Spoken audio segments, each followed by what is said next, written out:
Bonsoir à tous et bienvenue.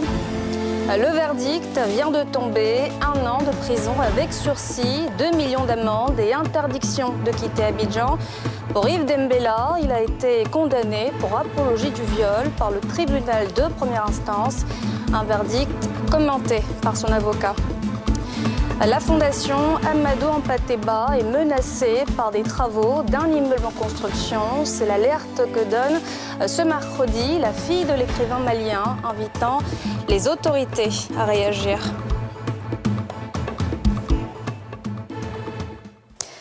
« 24 heures après sa garde à vue, le tribunal de première instance a condamné Yves Dembella, l'animateur de la télé d'ici vacances, à 12 mois de prison avec sursis pour apologie du viol. Un verdict commenté par son avocat dans ce reportage de Pierre Dipomela.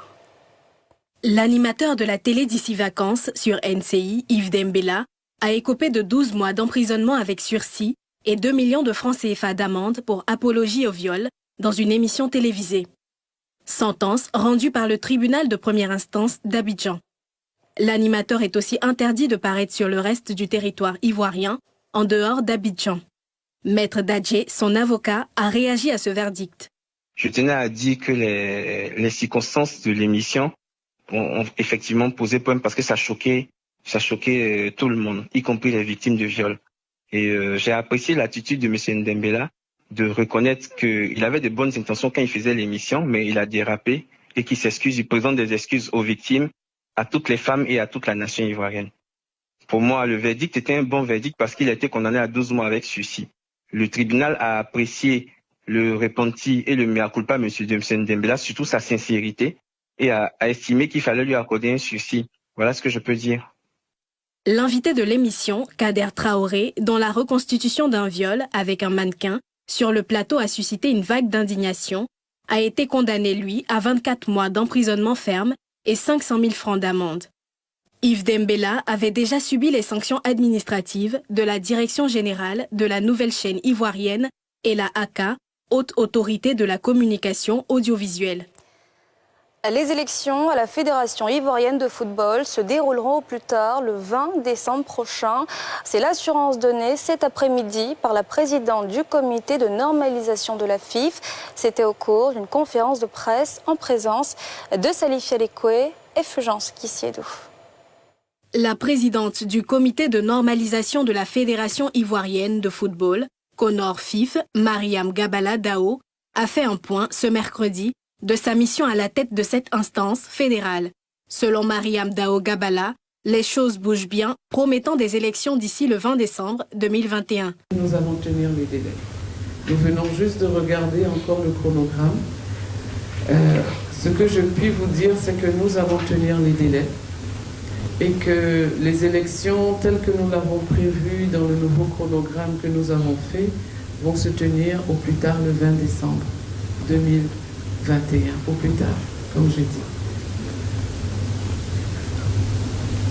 Le 18 septembre, c'est-à-dire dans 15 jours, nous aurons l'Assemblée générale ordinaire. Cette Assemblée générale ordinaire va statuer uniquement sur l'exercice 2020.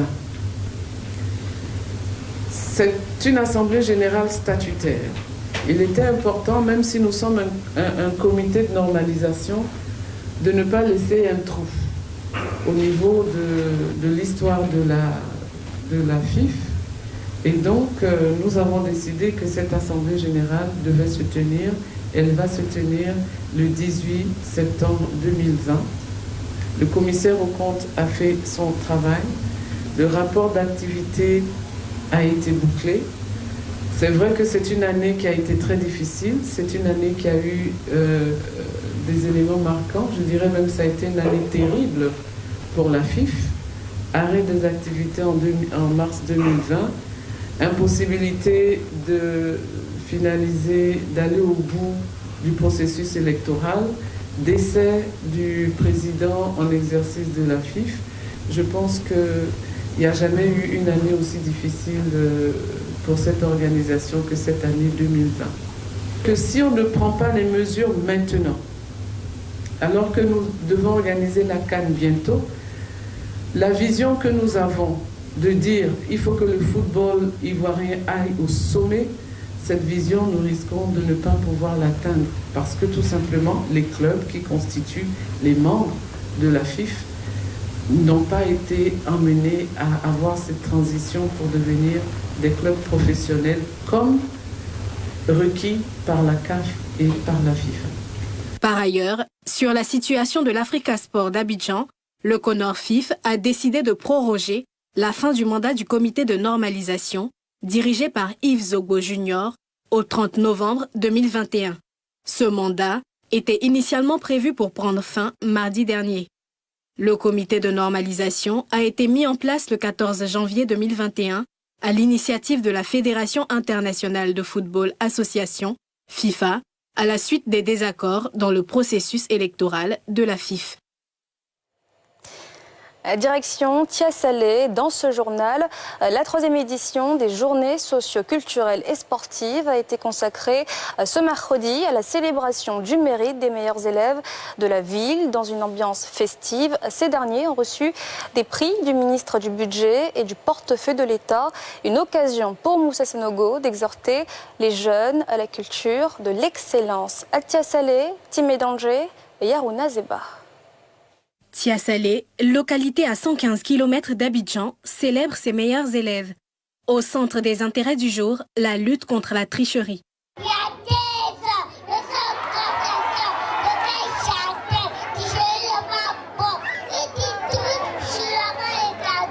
Sur ce front, la ville sort ses modèles. Les majors du premier et second cycle du secondaire au titre de la précédente année scolaire. Des exemples primés que le parrain invite les autres à leur emboîter le pas pour se hisser sur le podium de l'excellence. Je voudrais surtout indiquer à nos élèves que le savoir-faire et le savoir-être sont les faces d'une même médaille. Chacun de vous, peu importe son capital initial, doit s'engager pour des choses plus grandes que lui-même. Ceux qui avancent, ce sont ceux qui refusent d'abandonner. L'échec, et croyez-nous, tous ceux que vous voyez ici responsables en ont connu, l'échec n'est pas une fatalité, c'est plutôt le point de départ de la réussite. Que ceux qui n'ont pas été primés cette année redoublent d'efforts pour mériter la reconnaissance du conseil municipal et de la communauté éducative dans les années à venir.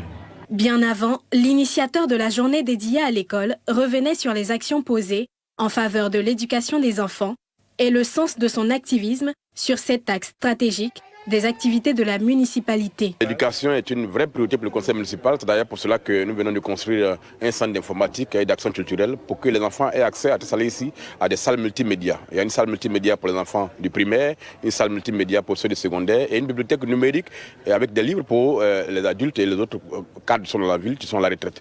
Et donc tout ça participe de l'éducation des masses et le conseil municipal met un point d'honneur à trouver les financements nécessaires pour mettre nos enfants dans les meilleures conditions pour apprendre, pour se former, pour que la Côte d'Ivoire de demain soit dans leurs mains et mieux dirigée. Les primés, pour leur part, s'engagent à maintenir le cap cette année. Avec ce prix, nous prenons l'engagement de mieux travailler pour être toujours parmi les meilleurs et encourager les autres aussi dans le futur. Cette célébration du mérite a également été marquée par des jeux concours inscrits dans le programme des 3e journées socio-culturelles et sportives de Tia-Salé. Un immeuble R+3 en construction dans le quartier de Cocody-Danga, longtemps décrié par les riverains, est une menace pour la fondation Amadou Hampâté-Bâ. Des débris issus des travaux de cet immeuble ont occasionné des dégâts dans la bibliothèque de la fondation, reconnue d'utilité publique par les autorités ivoiriennes. Salif Yalekwe, Fulgence Kissiedou.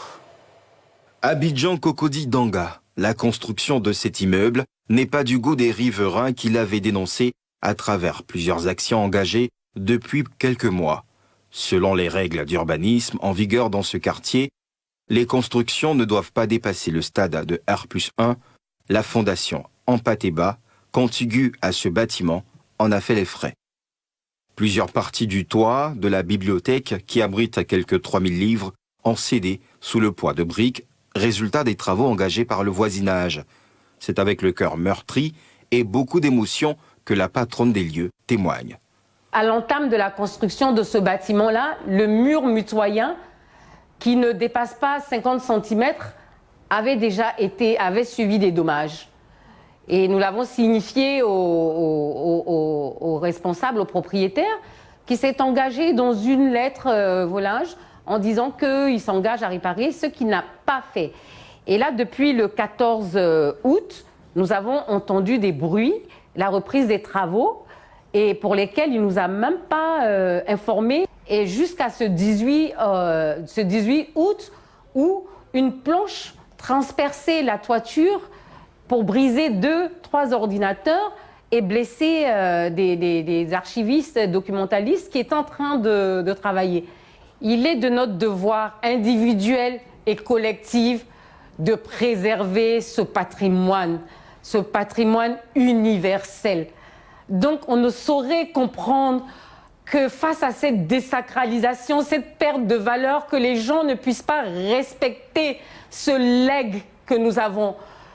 Et c'est Mpatéba qui réside, qui est enseveli dans cette mère patrie de la Côte d'Ivoire, soit insulté de cette manière pour le legs qui nous donne, qu'on n'ait aucun respect pour ce patrimoine-là, et qu'aujourd'hui, nous voyons des tôles pourfendées par des gros bétons qui tombent et qui détruisent ce matériel qu'on a essayé de protéger depuis plus de 19 ans et au-delà.